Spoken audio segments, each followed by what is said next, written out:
In this video, I will give you an overview on SailPoint database, so how it is structured and all.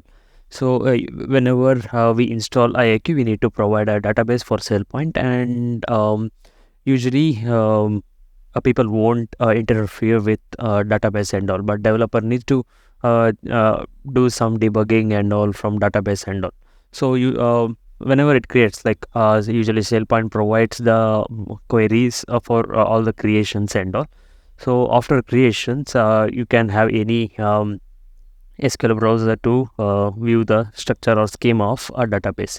So this is how it looks. So all the objects, like most of the objects, starts with SPT underscore. That's the SailPoint underscore, and the next one will be the object name.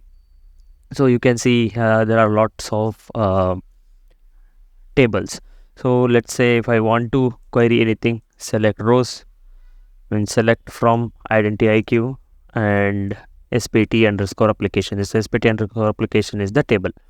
And you can view everything here, like ID, created, modified, all the attributes can be viewed from database end. So let's see identity table, select rows, everything. So you can see ID here, created, modified, and you can see extended attributes, extended column as well. We will have extended attributes column. We will have a default one. Default one will be like a manager, email, name, first name, last name, and all. Then we can also have like some customers might have named column as well. We can have that.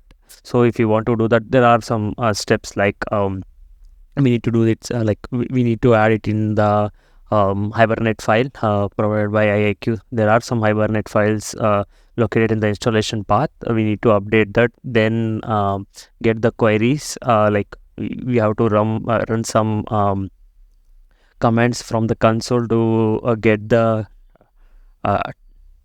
query file, then execute that. Like, so that's how it goes. Like usually by default we will have extended attributes, and it's just a placeholder, and we will have a default one, and the rest of the things are all will be under data attribute table itself.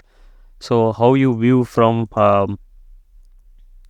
debug page, like if you see we have these many things, so like correlated, created, these are the columns here. And you can also modify from this, but it's not recommended. But whenever you want to get some reports, or when you want to read some data from the backend, you can do this easily. Like some objects might not be available here, like if the objects which are available here we can search, but some might not be available. For those cases, you can come here, you can check the table, and you can query the table and get the details. For all, like you can go through what are the columns we have. Like you can click on any table and you'll get the schema. You can go through all the schemas, what type it is, and all like that. So this is just a basic overview on SailPoint table. Thank you.